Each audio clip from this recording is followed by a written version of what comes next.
Hercules, the greatest hero of Greek myth, was sentenced to perform 12 seemingly impossible tasks.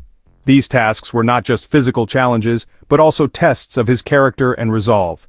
These were known as the labors of Hercules, designed to atone for his past sins. Each labor was a penance for the wrongs he had committed, a path to redemption. Each labor presented a unique challenge, testing his strength, courage, and cunning. From battling fierce creatures to undertaking perilous journeys, Heracles' resolve was constantly put to the test. From slaying monstrous beasts to capturing elusive creatures, Heracles faced each task with unwavering determination. His bravery and tenacity became legendary, inspiring countless tales of heroism. His fourth labor would take him on a chase across the known world, pitting him against a creature of divine grace and speed. This labor was not just a test of strength but also of endurance and patience. This labor involved the Ceryneian Hind, a creature sacred to the goddess Artemis. The hind was known for its incredible speed and agility, making it a nearly impossible target. It was a test that would demand not only Heracles' physical prowess, but also his respect for the gods and their laws. Heracles had to balance his strength with reverence for the divine. The Ceryneian Hind was no ordinary creature. It was a symbol of divine beauty and grace, a testament to the power of the gods. It was a magnificent beast, possessing speed and agility that surpassed any mortal creature. Heracles had to use all his skills and wits to even come close to it. Capturing it alive would require all of Heracles' skill and a touch of divine intervention.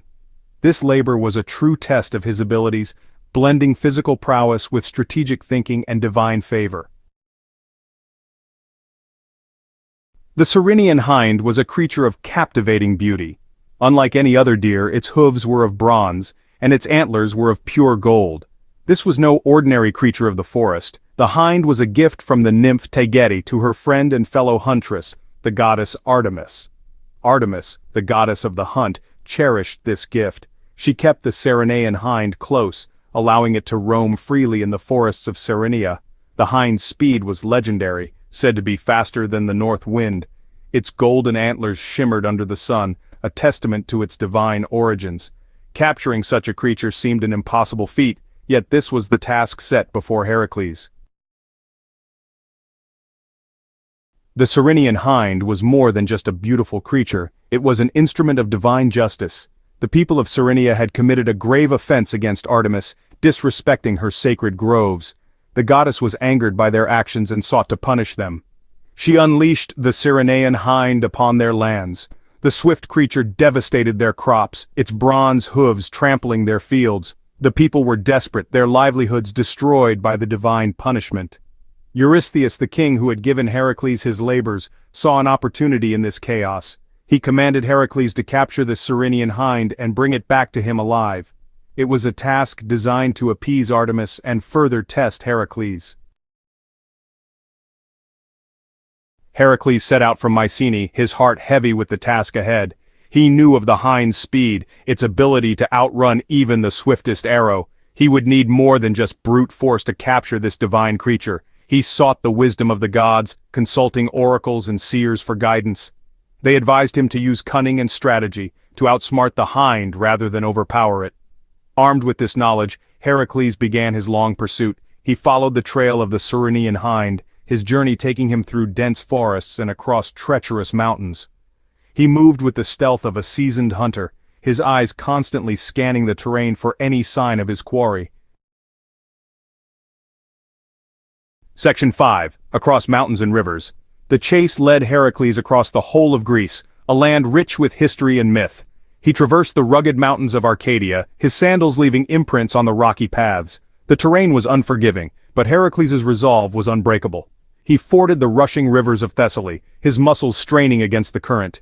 Each step was a battle, but he pressed on, driven by his quest.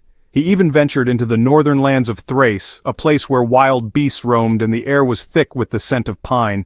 The forest was dense and dark, filled with unseen dangers. Throughout his journey, Heracles caught fleeting glimpses of the Ceryneian Hind. The elusive creature seemed almost ethereal, always just out of reach. Its golden antlers would flash between the trees, a testament to its incredible speed. The sight was both mesmerizing and frustrating for Heracles. He never gave up, his determination fueled by the knowledge that this labor was not about brute force, but about honoring the will of the gods.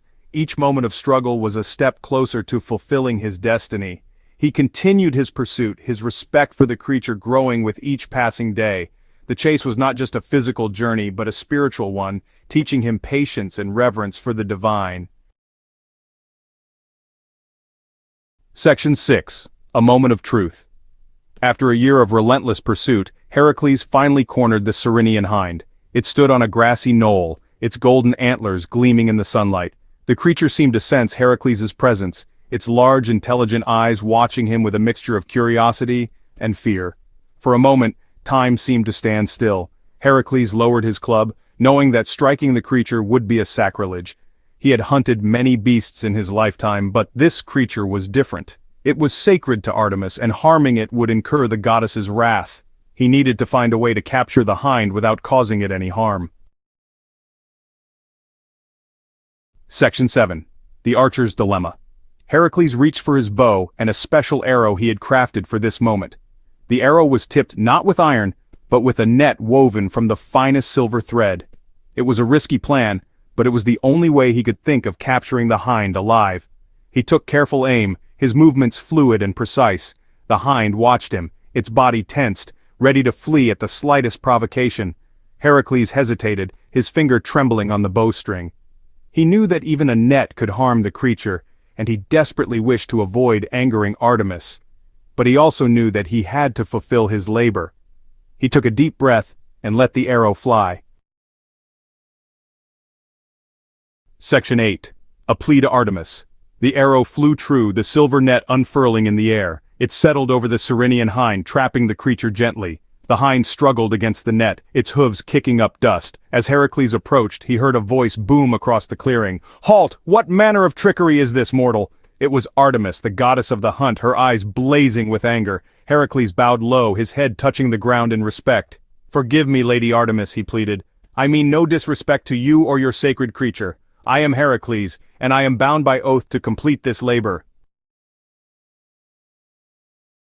Section 9. Forgiveness and Completion.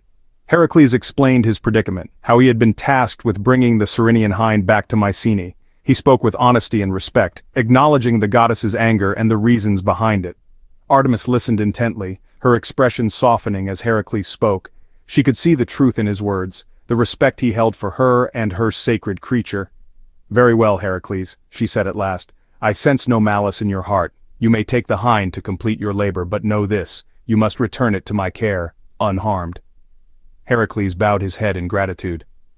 "Thank you, Lady Artemis," he said. "You have my word that the Ceryneian hind will come to no harm." Section 10. The labors continue. True to his word, Hercules returned the Ceryneian hind to Artemis after completing his task. This was no ordinary deer. It was sacred to the goddess, and capturing it without harming it was a feat in itself. The goddess, appeased by his respect and his willingness to atone for his actions, lifted the curse on the people of Cerynea. Hercules had shown that even a hero must bow to the divine will and seek forgiveness. Hercules' fourth labor was complete. This labor, like the others, tested not just his strength but his character and wisdom. He had captured the Ceryneian hind, not through brute force but through cunning, respect, and a touch of divine intervention. It was a testament to his growth as a hero. The tale of the Ceryneian hind serves as a reminder that even the most impossible tasks can be overcome with a combination of strength, intelligence, and reverence for the gods. Hercules' journey was far from over, but the path of a hero is never easy. Each labor brought new challenges and new lessons. Hercules still had 8 more labors to complete, each more daunting than the last. These tasks would push him to his limits and beyond. Join us next time as we delve into the 5th labor of Hercules, a challenge that would pit him against a creature of unimaginable filth and stench, the Augean stables. This labor would test not just his strength but his ingenuity and resolve.